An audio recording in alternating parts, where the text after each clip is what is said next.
All right, folks, we're going live right now. Let's talk a little sport, man. It's been about 2 years since I have done one of these Facebook Lives, and really have missed doing this.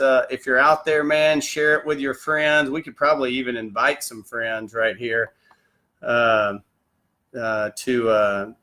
jump on and watch. But super excited to be back, and man, really just my burden is that we would do something to change the sports world. If you look around the sports world, there's a lot of crazy things going on in the sports world right now. And I said about 6 years ago, I was either going to be a part of the problem or a part of the solution. And hopefully by doing some of these things, we'll be a part of the solution. So true story, I was at a football game the other night, and after the game, man, just talking to a great friend of mine, and just saw the pain that's associated with watching our kids have to struggle in this journey that we call sport. We go to these games, we want to enjoy it, we want to have fun, but as I go to sporting events, here's what I see. Parents aren't even enjoying watching their kids play sports because we've gotten so caught up in all the hoopla that we've forgotten that this is just a small part of the journey as we try to raise our children up to send them out to make a difference in this big world that's going to throw a lot more things at them than just having to maybe sit the bench or get pulled out of a game. So here's what I really want to talk about today is, they say that kids are playing sports for three main reasons, and those three reasons are this. They're playing because they want playing time. One of the worst things we've ever done is we've age grouped the sporting world. I can remember as a kid playing 6, 7, and 8-year-old baseball. Now, let me be honest. I never started on a baseball team because I was horrendous. That's why I chose wrestling. But I can remember it was 6, 7, and 8-year-old baseball. So when you were 6 and 7, you kind of rode the pine, and then you were 8. Maybe you got a chance to be the starting pitcher. And then you went to 9, 10, and 11-year-old baseball, and you rode the pine a little bit. But, the way the sports world is set up today, like there's never a chance where a kid sits the bench, and then all of a sudden when they get to middle school or high school, and it is there are more age groups represented, and they have to sit the bench for a little bit. It's super, super hard. So, they tell us that kids are playing today for three reasons. One is playing time, because they've always got to play. And if they can't play on this team, then we'll go start another travel team to make sure my kid can play. Not only do they want playing time, they want position. They're not just going to show up and play. They want to play the position that they've determined at 9 years old is going to be the position that they play in Major League Baseball or NFL football or NBA basketball. So they want playing time, they want position, and then here's the third thing they want, potential scholarship. Now, newsflash, parents, if you're out there and your kid is playing sports to get a scholarship, you should stop and just start buying lottery tickets. I know it's not spiritual, but listen, your chances of winning the lottery are about as good as your chances are as good as the chances of your kid getting an athletic scholarship. The NCAA publishes a lot of knowledge on this. Less than 4% of kids that play a high school varsity sport will get any sort of athletic scholarship. So if you have your kid in sport because you think it's going to have a return on investment financially, stop right now. Let them play sport because you want it to develop them as a human.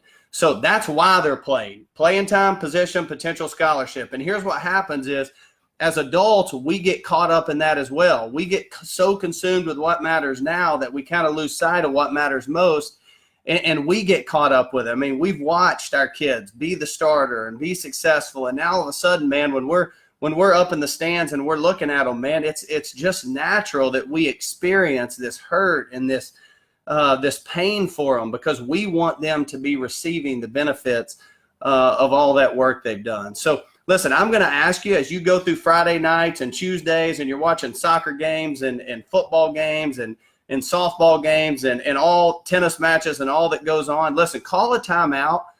There is so much to be learned in this journey we call sport outside of just getting a starting role. So much to be learned. There's going to be a lot of life lived on the other side of sport that those characteristics are going to be more valuable than just being a starter on the football team. And listen, I'm a fan of pursuing excellence in everything you're doing. So, but as a parent, man, as you experience that pain and as you watch and as you get frustrated and you want to, we want to question the coaches and things like that, been there, done that, had those questions asked to me. man, just be careful not to get so caught up in it. I promise you it's going to be okay. So what they want playing time, position, potential scholarship. Let me tell you what they need. Here's what every human needs. It's not just our kids. We talk about our kids a lot. We're really not that much different than our kids. Here's what they need from that sport experience, and here's what you can provide as a parent no matter what's happening on this sport journey. Shout out to my parents, Steve and Gail Esslinger, who provided this to my brother Chad and I. Here's what they really need. Here's the first thing they need. They need someone to believe in them. And they need someone to believe in them when things go their way, when things don't go their way. They need someone to believe in them. I've always said the trust bank in my life is so high because I lived a life where someone believed in me. They didn't always give me what I wanted, and sometimes they gave me what I didn't want, but they believed in me. I knew that they thought it was possible for me to do great things, whether it was in the sports world or the academic world or whatever. Here's the second thing they need. Not only do they need someone to believe in them, your son or daughter needs a belief system. They need some boundaries, some things in which they live their life by. I love what Andy Stanley, pastor of North Point Church, says. He says this: boundaries aren't here to limit us. They're here to liberate us. And a lot of times I see parents and we just go chasing these things. And even I'll have parents tell me that, I just want to give my kid all the best opportunities. Well, listen, our job is not to give our kids simply all the best opportunities. It's to discern what are the right opportunities. What are the right opportunities we can provide our son or daughter that grows them up into a person that can leave our home, walk on their own 2 feet, and hopefully, I believe, depend on the person of Christ to make decisions in their life. So they need someone to believe in them. Here's the second thing they need. They need a belief system. They need those boundaries. And then the third thing is they need a place to belong. Now, here's what I've found true in the sports world, and I know it's hard because all of us are professional coaches when we're looking at it from the stands. Here's what your son or daughter needs when the game's over. They need a place to belong. And they don't need a place to belong where they get 60 more minutes of coaching on their way home. Listen, one of the greatest ways to create a wedge between you and your child when it comes to this journey of sport is for you to say everything the coach has probably already said to them. They did a study on professional women's soccer players. Shout out to my buddy Eric Phillips there for sharing this with me.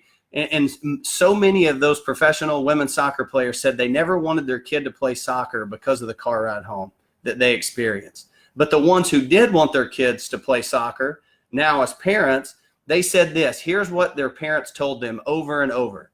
They simply told them, we love to watch you play. Here's my challenge to you as you go out this year on Friday nights and Tuesdays and you're watching your kid. When your kid gets in the car, instead of making a critique of everything they did right or wrong, here's what my challenge to you is.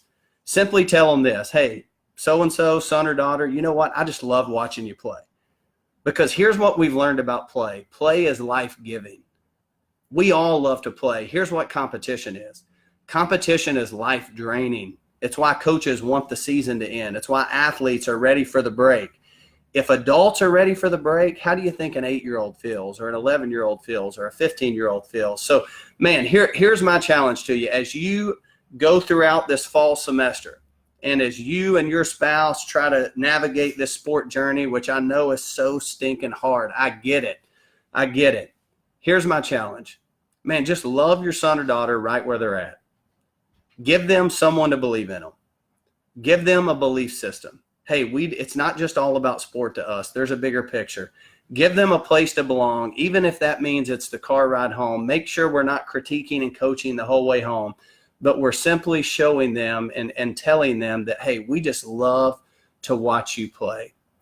Here's what I believe. I believe if we'll make a commitment to doing that, not only will their enjoyment of sport go up, but I think their performance will increase as well, because they have so little anxiety and fear as they're out there running around on that field, in the gym, on the court, whatever. Hey, we're going to start doing these weekly, going Facebook Live. If you have questions, man, shoot them out to my Facebook page. Make sure you go to my speaker page as well. I got a new job with Fellowship of Christian Athletes I'm so excited about. We have a parent conference coming up on November 5th. That's Monday, November 5th. We're going to be doing a parent conference right here in Chattanooga, Tennessee. There'll be some more details coming out about that. Here's why I'm so passionate about this, because I have 4 kids of my own, and here's what I know. I'm just a struggling fool on this journey with you. But I think together we can be better, and we can use sport, this thing that we say is so great, we can use it to make our young people better. Thanks for tuning in to this edition. We'll see you next week. Is that good enough? I think it's great.